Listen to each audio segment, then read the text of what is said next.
আসসালামু আলাইকুম ওয়া রাহমাতুল্লাহি ওয়া বারাকাতুহু।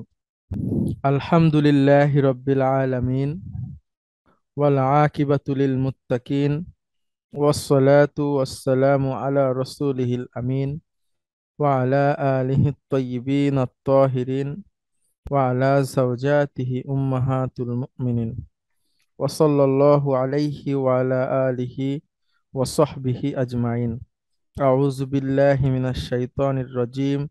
বিসমিল্লাহির রহমানির রহিম। রব্বিশরাহ লি সাদরি ওয়া ইয়াসসির লি আমরি ওয়াহলুল উকদাতাম মিন লিসানি ইয়াফকাহু কওলি। আপনাদের সবাইকে স্বাগত জানাচ্ছি আমাদের আজকের ক্লাসে। আমরা লেসন 9 থেকে আমরা শুরু করব আজকের রিভিশন। নবম অধ্যায়, জমা মুজাক্কার সালিম। জমা মুজাক্কার সালিম সম্পর্কে আমরা এর আগে পড়েছি। জমা মুজাক্কার সালিম পুরুষবাচক অটুট বহু। জমা মুজাক্কার সালিম পুরুষবাচক অটুট বহুবচন কি সেটা আমরা একটু দেখি। অটুট বহুবচন হচ্ছে মানে বহুবচন দুই রকম, একটা হচ্ছে ভাঙা ব্রোকেন প্লুরাল, একটা হচ্ছে সাউন্ড প্লুরাল, অর্থাৎ মানে ভাঙে না যেটা। যেমন আমরা দেখতে পাচ্ছি এক বচন হলো বয়, যেটার সাথে বহুবচন করতে যেয়ে আমরা একটা এস যুক্ত করছি। তারপরে স্টুডেন্ট, স্টুডেন্টস, অর্থাৎ সবগুলো বহুবচন করতে যেয়ে আমরা এই চারটাতে মূল শব্দটা ঠিক রেখে একটা অতিরিক্ত এস যোগ করে আমরা বহুবচন করে ফেলেছি, অর্থাৎ এখানে মূল যে শব্দটা সেটা ভাঙেনি। আচ্ছা, এরপরে আমরা আরেকটা বহুবচন দেখি যেখানে মূল শব্দটা ভেঙে গেছে, যেমন ম্যান। এটার বহুবচন হচ্ছে MEN, অর্থাৎ যে এ ছিল মূল শব্দের মধ্যে, বহুবচন করতে এসে সেই মূল শব্দটা ভেঙে গেছে। তো এটা হচ্ছে ভাঙা বহুবচন। এটা সম্পর্কে আমরা আলোচনা করব না, আমরা আলোচনা করব উপরের যে বহুবচনগুলো আছে এগুলো সম্পর্কে, অর্থাৎ এগুলো কেমন। এটারই আরবিতে আছে এগুলো। আমরা একটু পড়বো, আপনাদের মধ্যে থেকে একজন আসবেন, মোহাম্মদ সামির, আপনি পড়বেন প্লিজ। আসসালামু আলাইকুম।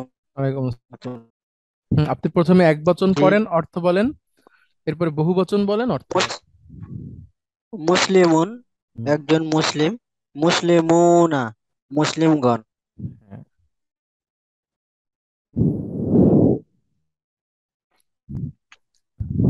মুদাররিসুন হুম, মুদাররিসুনা হ্যাঁ, একজন শিক্ষক, শিক্ষকগণ, মুহান্দিসুন একজন প্রকৌশলী, মুহান্দিসুনা প্রকৌশলীগণ, মুনাফিকুন একজন মুনাফিক, মুনাফিকুনা মুনাফিকগণ।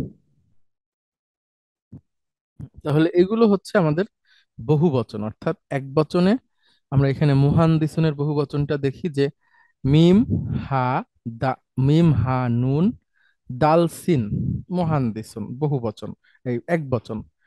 বহুবচনে এক এসেও বছর। এই পাশেই মিম হা নুন দাল সিন আছে, এর সাথে হুম, ওয়াও নুন যুক্ত হয়েছে বহুবচন করার ক্ষেত্রে, কিন্তু মূল শব্দটা জি, ঠিক আছে। এটাই হলো অটুট বহুবচন। অটুট বহু।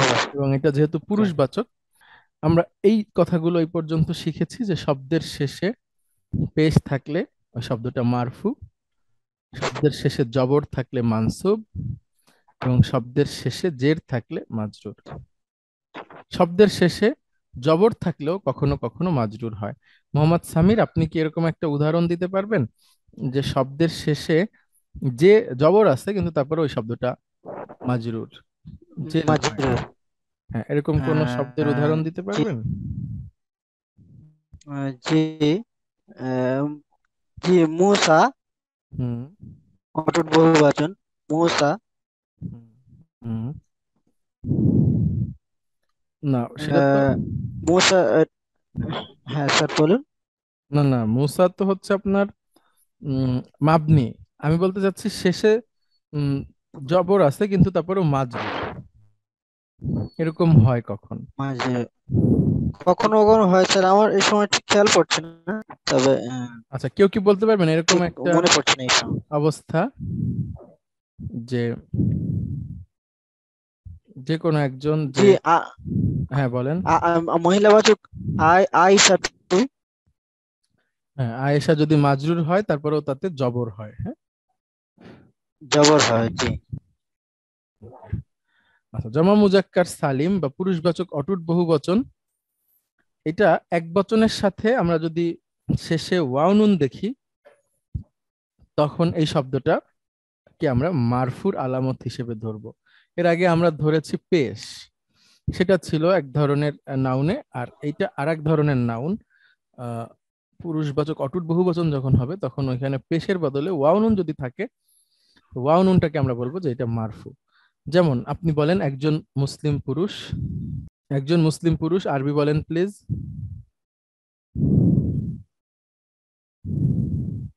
মোহাম্মদ সামির শুনতে পাচ্ছেন? হ্যাঁ, শুনতে পাচ্ছি স্যার। মুসলিমুন। গুড, মুসলিমুন। এটার বহুবচন কি হবে? মুসলিমুনা। মুসলিমুনা। Very good. মুসলিমুন। এই যে এক বচন শব্দটা, এটা কি মারফু মানসুব নাকি মাজরুর? এক বচন যেটা উপরে। যেটা মারফু। আচ্ছা, এটা কিভাবে চিনলাম আমরা? শেষে পেশ আছে। শেষে পেশ আছে, এটা। শব্দ শেষে পেশ আছে। জি। আর বহু বচনটা এটা কি মারফু মানসুব নাকি মাজরুর? জি, এটাও জি, এটা মারফু। এটা কিভাবে চিনবো? ওয়াও নুন আছে। এ, আচ্ছা, ওয়াও নুন দেখে চিনলাম। এখন আপনি আবার পরের প্রশ্ন, এক বচন বলেন, আবার এক বচন, একজন মুসলিম। জি, একজন মুসলিম, মুসলিমুন। মুসলিমুন। এটার মারফু বহু বচন? এর মারফু বহুবচন মুসলিমুনা। মুসলিমুনা। আর এটার মানসুব মাজরুর হলে? জি, এটা মানসুর মাজরুর ও মুসলিমুনা হবে। না, এটা হবে মুসলিমিনা, ইয়ানুন যোগ হবে। হ্যাঁ। মুসলিম। জি জি জি, মুসলিমিনা। আচ্ছা, আবার একটা প্রশ্ন, এটা আপনার জন্যই। আপনি আবার বলেন একজন মুসলিম পুরুষ। মুসলিমুন। গুড। এটা কি এক বচন না বহু বচন? এটি এক বচন। আচ্ছা, এই এক বচনের মানসুব কি হবে? এক বছরের মানসুব মুসলিমুনা হবে। না, মানসুব, মানসুব এক, এটা এটা এই শব্দটা কি মানসুব। মারফু? হ্যাঁ, এই শব্দটা কি এটা মারফু মারফু। মারফু কিভাবে চিনলাম? জি জি, এটা মারফু। মারফু পেজ থেকে। বেশ দেখে। তাহলে মানসুবটা আমরা কিভাবে চিনবো? যে মানসুবের চিহ্ন, যে শব্দের শেষে জবর থাকবে। হ্যাঁ, এক বচনের ক্ষেত্রে। হ্যাঁ, উচ্চারণ এক করেন বচনের এটা। ক্ষেত্রে মুসলিমান। মুসলিমান। আর মাজরুর হলে? তাহলে মুসলিমিন। এবার আমরা বহু বচনে যাব। মুসলিমুনের বহু বচন? মুসলিমুনের বহুবচন মুসলিমুনা। আর মানসুব মাজরুর হলে? জি, মুসলিমিনা। আর এই পাশেও? এটাও মুসলিমিনা হবে স্যার। আচ্ছা, অনেক ধন্যবাদ মোহাম্মদ সামির আপনাকে। আমরা আর একজনের সাথে একটু কাজ করি। আচ্ছা, ফজলে রাব্বি, আপনি আসবেন প্লিজ।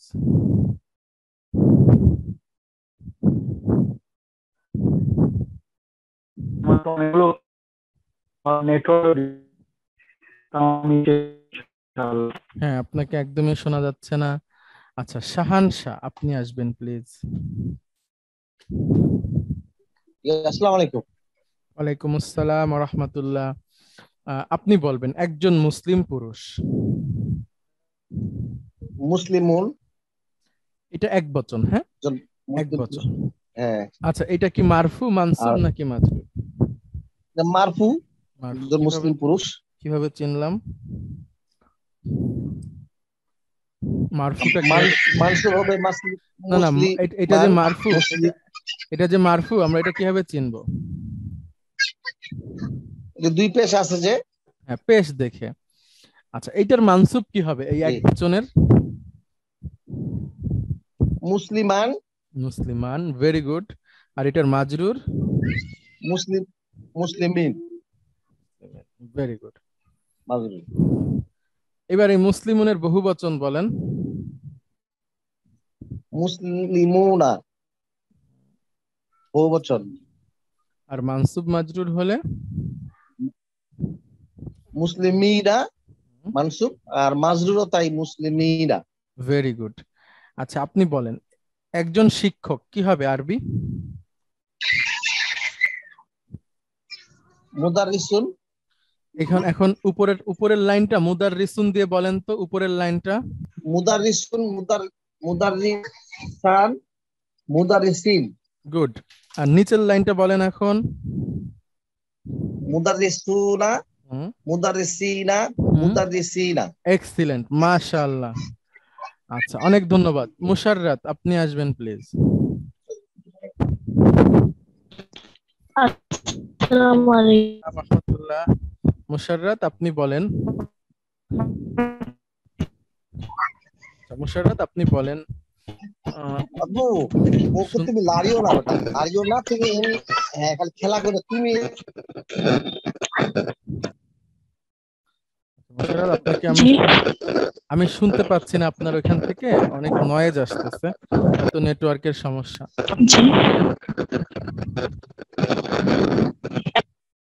আচ্ছা রবিউল ইসলাম। আসসালামু আলাইকুম। ওয়ালাইকুম আসসালাম রহমতুল্লাহ। আপনি এই চার্টটা মুনাফিক দিয়ে বলেন। একজন মুনাফিক, এটার আরবি কি হবে?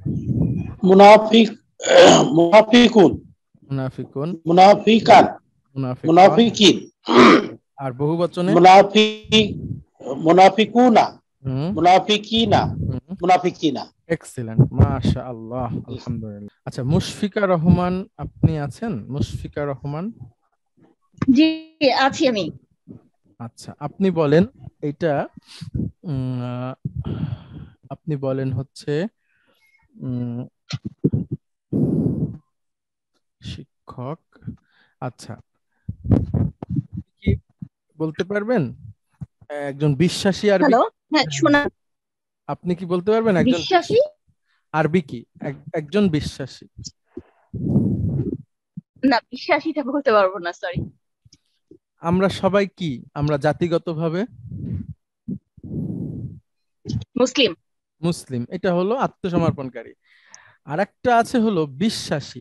একটু মনে করার চেষ্টা করেন, ইমানদারের সাথে রিলেটেড কথাটা। ইমানদার, মুমিনুন, মুমিনুন, মুমিনুন শব্দটা কি মুমিনুন। হ্যাঁ মুমিনুন শব্দটা কি আপনি আগে শুনেছেন? মুমিনুন। মিনুন শুনেছি, বাট অর্থটা আসলে মনে নেই ঠিক। আচ্ছা একজন বিশ্বাসী পুরুষ মানে হচ্ছে মুমিনুন, ঠিক আছে? আচ্ছা। জি। মুমিনুন। এখন আপনি আমাকে উপরের লাইনটা বলেন, মুমিনুন দিয়ে কি হবে? মুকমিনুন, মুকমিনান, মুকমিনিন। Very good. এবার নিচের লাইনটা। আচ্ছা, মুকমিনুনা, মুকমিনিনা, মুকমিনিনা। এক্সেলেন্ট, মাশাআল্লাহ। আচ্ছা কোরআন পড়তে গেলে আপনি অনেক পাবেন, মুমিনুন, মুমিনিনা, হ্যাঁ মুমিনুনা, এরকম জি জি। অনেক পাবেন। আচ্ছা ঠিক আছে, অনেক ধন্যবাদ। আমরা একটু সামনের দিকে যাব। জেরিন চৌধুরী আপনি আসেন প্লিজ। আসসালামু আলাইকুম। ওয়ালাইকুম আসসালাম রহমতুল্লাহ। ম্যাডাম আপনি বলেন একজন শিক্ষক আরবি? মুদাররিসুন। মুদাররিসুন, এটার বহুবচন কি হবে? বহুবচন হবে মুদাররিসুনা। মুদাররিসুনা, ভেরি গুড। আচ্ছা এটা কি মারফু, মানসুব নাকি মাজরুর এই শব্দটা? মুদাররিসুনা এটা মারফু। এটা কিভাবে চিনলাম? উনা দিয়ে দেখলাম। ওয়াও নুন দেখে, ভেরি গুড। ওয়াও নুন দেখে। হ্যাঁ আচ্ছা আমরা শিখেছি যে সাবজেক্টের আগে যদি ইন্না আসে তাহলে ইন্না সাবজেক্টকে মানসুব করে দেয়। এখন আমরা ধরলাম যে মুদাররিসুনা সাবজেক্ট অবস্থায় আছে, এমন সময় তার আগে একটা ইন্না চলে আসলো, আমরা এখন কিভাবে পড়বো? ঠিক করে দেয়। এই মুদাররিসুনা মানসুব হয়ে যাবে। হ্যাঁ তাহলে ইন্না মুদাররিসুনি। সিনা, না ইয়ানুন হবে ম্যাডাম, ইয়ানুন হবে। মানসুব অথবা মাজরুরের ক্ষেত্রে ইয়ানুন হবে। ও সরি, হ্যাঁ মুদাররিসিনা। Very good. ইন্না ইন্না একসাথে, মুদাররিসিনা। গুড। আর যদি মাজরুর হয় অর্থাৎ এর আগে একটা প্রিপজিশন বা জার আসলো, যার আসলেও এটা একই মুদাররিসিনাই হবে, একসাথে বলি। কারণ অটুট বহুবচন। হ্যাঁ এই আলা মুদাররিসিনা। আচ্ছা, অনেক ধন্যবাদ আপনাকে। আচ্ছা, শারমিন ম্যাডাম, আপনি কি ফ্রি আছেন? জি ভাই, আসসালামু আলাইকুম। ওয়ালাইকুম আসসালাম রহমতুল্লাহ। ম্যাডাম দেখেন তো আপনি এটা বলতে পারেন কিনা, বাড়ি আরবি কি বলেন তো আমাদেরকে একটু। বাইতুল। বাড়ি আরবি বাইতুল। বাইতুন। আর মুসলিমগণ, এটার যদি আমরা বহু আলিফ লাম যুক্ত করে বলি মুসলিমগণ হুম, হুম, হবে। মানে প্লুরাল। হ্যাঁ, প্লুরাল। মুসলিম, তাহলে হবে হচ্ছে মুসলিমউনা। সেটার আগে একটা আল যুক্ত করে দেন। আল, আহ, বাই না বাইতুল না, ওটা পরে, মুসলিমউনা। ওটা আমরা পরে বলবো। আল যোগ করে আচ্ছা শুধু শব্দটা আচ্ছা বলেন। আচ্ছা, আল মুসলিমউনা। আল মুসলিমুনা। এখন কোন শব্দটা মুদাফ এবং কোন শব্দটা মুদাফ ইলাইহি? সাবজেক্ট হচ্ছে না মুদাফ, মুসলিমদের। না না, সাবজেক্ট হ্যাঁ, এখানে না ম্যাডাম, মানে পজেসিভ আর পজেসর, ঠিক আছে? জি যে মালিক মালিকানাধীন, হ্যাঁ, মালিক হ্যাঁ, মালিক। মালিক হচ্ছে জি মুদাফ ইলাইহি হচ্ছে মুসলিমদের, মুসলিম আল মুসলিমউনা, আর মুদাফ হচ্ছে বাইতুন। তাহলে এখন সূত্র কি, মুদাফ মুদাফ ইলাইহির মুদাফ কি কি নেয় না? কখনো মুদাফ হচ্ছে আল আর তানবিন কখনো নিবেন না, আর মুদাফি ইলাইহি সবসময় মাজরুর হবে। মুদাফ ইলাইহি সবসময় মাজরুর হবে। তাহলে মুদাফ মুসলিমুন আর মাজরুর কি হবে? ওয়াও নুন আছে শেষে, এটা এখানে ইয়ানুন হয়ে যাবে। জি, তাহলে মুসলিমই না হবে। আল আল একসাথে, আল মুসলিমিন, হ্যাঁ। আল মুসলিম, হ্যাঁ জি, আল মুসলিমই না। আর মুদাফ আল আর তানবিন নিতে পারে না, জি না। তাহলে বাইতুন তাহলে কি হয়ে যাবে? এখানে হবে হচ্ছে বাইতু হয়ে যাবে। সাথে যদি বলি, এটা হচ্ছে বাইতুল মুসলিমই না, অর্থ এই যে মুসলিমদের বাড়ি মুসলিমদের বাড়ি। বোঝা বা যাচ্ছে ম্যাডাম মুসলিমগণের বাড়ি। বিষয়টা? জি জি। আচ্ছা, আরেকটা বলবেন আপনি, এবার আমরা বানাবো জি একজন মুসলিমের বাড়ি। আবার জি, বলেন বাড়ি আরবি কি? বাইতুন। বাইতুন। আর একজন মুসলিম আমরা আল আল যুক্ত করে বলবো, হ্যাঁ। আচ্ছা, তাহলে হবে আল মুসলিমুন। না, আল মুসলিমুন কি হয়? আল থাকলে মুসলিমু, কি তানবে না হয়? আল মুসলিমু, আল মুসলিমু। আচ্ছা, এখন বলেন কোন শব্দটা মুদাফ এবং কোন শব্দটা মুদাফ ইলাইহি হবে? তাহলে হচ্ছে আল মুসলিমু হচ্ছে মুদাফি ইলাইহি, আর বাইতুন হচ্ছে মুদাফ। তাহলে মুদাফ মুদাফ ইলাইহির সূত্র অনুযায়ী, সূত্র অনুযায়ী আমরা হচ্ছে মুদাফি ইলাইহি মাজরুর হবে, তাহলে হবে হচ্ছে আল মুসলিমি, হুম, আর বাইতুন হয়ে যাবে বাইতু, একসাথে যদি বলি, তাহলে হচ্ছে বাইতুল মুসলিমিন। আচ্ছা, অনেক ধন্যবাদ ম্যাডাম আপনাকে। তাহলে 9 নাম্বার আলহামদুলিল্লাহ। অধ্যায়টা আমরা রিভিশন করে ফেললাম। এরপরে আমাদের বাকি আছে 10, 11, 12, 13, 14। তাহলে হচ্ছে 4, 5টা আমরা 2 দিনে করে ফেলবো ইনশাল্লাহ। তারপরে আমরা আপনাদেরকে পরীক্ষার ডেট বলবো। আজকে আমরা শেষ করছি। আপনাদের সবাইকে অনেক অনেক ধন্যবাদ। আসসালামু আলাইকুম ওয়া রাহমাতুল্লাহি ওয়া বারাকাতুহু।